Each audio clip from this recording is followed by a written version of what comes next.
अब आप optical properties के बारे में पढ़ेंगे।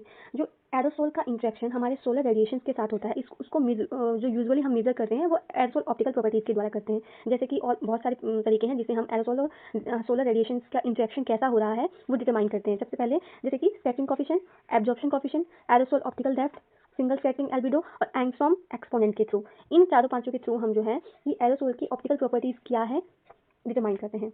जो एरोसोल ऑप्टिकल डेप्थ है और एंगस्ट्रॉम एक्सपोनेंट है, ये बेसिक ऑप्टिकल प्रॉपर्टीज डिटरमाइन करता है एरोसोल का। ये दो बहुत इंपॉर्टेंट है। ओके, सबसे पहले अगर हम पढ़ेंगे एंगस्ट्रॉम एक्सपोनेंट क्या होता है, ये डिटरमाइन करता है कि कैसे एरोसोल जो है वो लाइट को या तो स्कैटर कर रहा है या एब्जॉर्ब कर रहा है, डिपेंड ऑन द या चेंज, जैसे जैसे वेवलेंथ चेंज हो रही है। सन की जो वेवलेंथ है वो चेंज हो रही है, लो वेवलेंथ है या हाई वेवलेंथ है, लाइट स्कैटर करेगा या एब्जॉर्ब करेगा, इस दोनों को डिस्क्राइब कौन करेगा, एंगस्ट्रॉम एक्सपोनेंट। ओके, जो एंगस्ट्रॉम एक्सपोनेंट है उसको हम अल्फा से डोनेट करते हैं। किसे करते हैं, अल्फा से। ठीक है, अगर अल्फा की वैल्यू ठीक है 1 से ज़्यादा है, अल्फा की वैल्यू 1 से ज़्यादा है तो high value of angstrom exponent होगा। अगर high value of angstrom exponent होगा तो मतलब कि पार्टिकल साइज क्या है वो कम है। ठीक है, अगर अल्फा की वैल्यू 1 से कम है तो मतलब low value of angstrom exponent है। अगर low value of angstrom exponent है तो क्या होगा, लार्ज पार्टिकल होगा।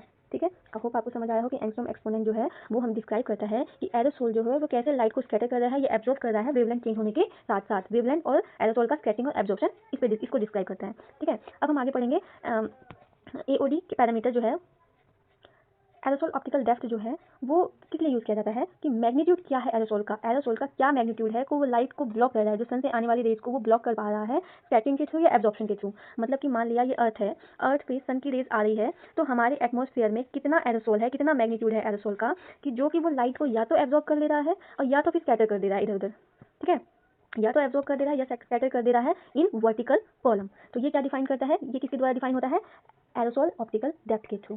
ठीक है, थर्ड हमने देखिए यहाँ पे ये कंप्लीट कर लिया, ये कंप्लीट कर लिया। अब हम पढ़ेंगे एसएसए। एसएसए क्या होता है, single scattering albedo. Single scattering albedo क्या होता है,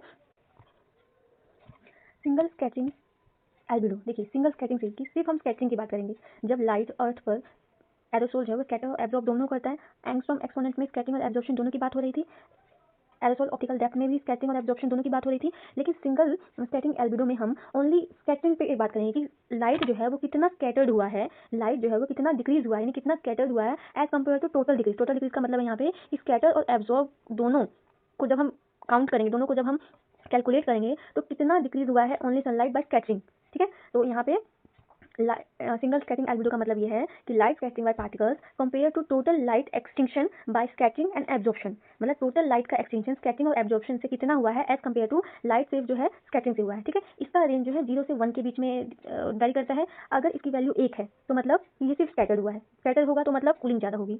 अगर वैल्यू 1 से कम है तो मतलब कि एब्जॉर्प्शन ज़्यादा हुआ है, ज़्यादा एब्जॉर्ब करेगा पार्टिकल्स एरोसोल्स जो है, उसका मतलब क्या होगा कि ज़्यादा हीटिंग होगी। आई होप आपको समझ में आया हो कि सिंगल स्कैटरिंग की बात कर रहे हैं हम, सिर्फ स्कैटरिंग की। अगर स्कैटरिंग की वैल्यू मतलब एसएसए की वैल्यू 1 है, ठीक है, इसकी वैल्यू 1 है तो सिर्फ स्कैटरिंग हुआ है, स्कैटरिंग होगा तो ज़्यादा कूलिंग होगी। और वैल्यू 1 से कम है तो ज़्यादा एब्जॉर्प्शन होगा, ज़्यादा एब्जॉर्प्शन होगा तो ज़्यादा हीटिंग होगी। अब हम पढ़ेंगे एरोसोल ऑप्टिकल डेप्थ और या फिर इसको एरोसोल ऑप्टिकल थिकनेस भी कहा जाता है, जिसको टाउ से डिनोट करते हैं। ये क्या है, इसको टाउ बोलते हैं, TAE। ठीक है, टाउ। ठीक है, एरोसोल जो है वो क्या डिटरमाइन करता है कि एरोसोल हमारे एटमॉस्फेयर में वो लाइट को ब्लॉक भी कर रहा है, सनलाइट को एब्जॉर्प्शन के थ्रू। ठीक है, मतलब कि सनलाइट जो आ रही है या तो उसको एब्जॉर्ब कर ले रहा है या तो उसको स्कैटर कर दे रहा है। ठीक है, सरफेस तक नहीं आने दे रहा है।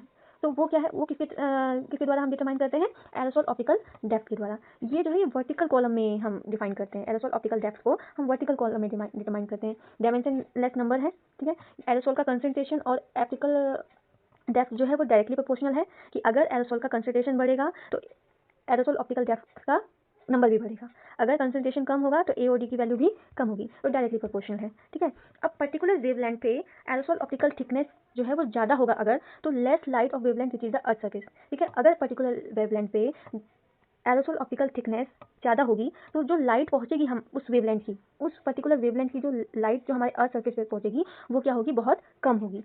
क्यों, क्योंकि वो ये क्या है, मतलब कि लाइट को एब्जॉर्ब कर दे रहा है या तो स्कैटर कर दे रहा है। अगर उसकी वैल्यू ज़्यादा है तो हमारे अर्थ तक कम लाइट पहुंचेगी, सरफेस तक। ओके, अब ये क्या डिटरमाइन करता है कि जो एरोसोल ऑप्टिकल डेप्थ है वो कंसंट्रेशन, साइज डिस्ट्रीब्यूशन, ये एरोसोल की वेरिएबिलिटी क्या है एटमॉस्फेयर में, ये डिटरमाइन करता है। अगर एरोसोल ऑप्टिकल डेप्थ की वैल्यू लेस देन 0.1 है तो मतलब कि हमारा स्काई जो है वो क्लियर है। ठीक है, मैक्सिमम विजिबिलिटी है। अगर वैल्यू मोर देन 0.4 है, VFT 0.4 है, ठीक है, तो बहुत ही हैज़ी कंडीशन है, मतलब कि क्लियर स्काई नहीं है, हैज़ी हैज़ी एकदम धुंधलापन है, ठीक है। अगर मान लिया 0.4 से ही ज़्यादा होने से क्लियर, जैसे जैसे 0.1 से वैल्यू बढ़ती जाती है, क्लियर स्काई कम होता जाता है और विजिबिलिटी बहुत कम होती जाएगी, ठीक है। तो 0.4 से जैसे बढ़ेगी तो वैसे क्या होगा, हैज़ी कंडीशन स्टार्ट हो जाएगा। और अगर 4 है तो एरोसोल्स का जो प्रेजेंट है वो बहुत ज़्यादा डेंस है, ठीक है। यहाँ पे बोला था ना कि अगर वैल्यू ज़्यादा है एरोसोल ऑप्टिकल थिकनेस की तो हमारे सरफेस पे लाइट जो है वो बहुत कम पहुँचेगी। लाइट कम पहुँच रही है मतलब कि एरोसोल जो है वो बहुत ज़्यादा है, ठीक है, और डिफिकल्ट है सन को, या इवन दिन के समय भी हमको सन को देखना बहुत मुश्किल हो जाता है अगर एरोसोल ऑप्टिकल थिकनेस जो है या डेप्थ जो है वो बहुत ज़्यादा है, उसकी वैल्यू 4 है या 4 है तो, ठीक है। अब area with high aerosol optical depth जो है वो particularly dominated by the anthropogenical activities consider किया जाता है एबीसी हॉटस्पॉट, ठीक है, मतलब कि वो एरिया जिसमें हाई एरोसोल ऑप्टिकल डेप्थ है, जैसे कि एंथ्रोपोजेनिक एक्टिविटी जहाँ जहाँ होगी वहाँ पे हाई एरोसोल ऑप्टिकल डेप्थ होगा, ठीक है, उसको हम क्या बोलते हैं, एबीसी हॉटस्पॉट। एबीसी हॉटस्पॉट मतलब एरोसोल, ब्लैक कार्बन और क्लाइमेट, ओके। अब इनका एप्लीकेशन क्या है, एरोसोल ऑप्टिकल डेप्थ का जो भी डाटा हम निकालते हैं उसका एप्लीकेशन हम कहाँ कहाँ करते हैं, हम उसको एयर क्वालिटी में यूज़ करते हैं, हेल्थ एंड इन्वायरमेंट में, अर्थ के एनर्जी रेडिएशन बजट में, रेडिएटिव ट्रांसफर मॉडल में, atmospheric construction of remotely sense surface structure में, फीचर्स में, monitoring of source and sinks of aerosol में, monitoring of forest fire and volcano eruption में, climate change में, इतनी जगह में हमारा एरोसोल ऑप्टिकल डेप्थ का एप्लीकेशन है। ये बहुत इंपॉर्टेंट है, हमारे एरोसोल और सन से आने वाली रेडिएशन का स्कैटर होना या फिर एब्जॉर्ब होना, इससे हम डिटरमाइन करते हैं एरोसोल ऑप्टिकल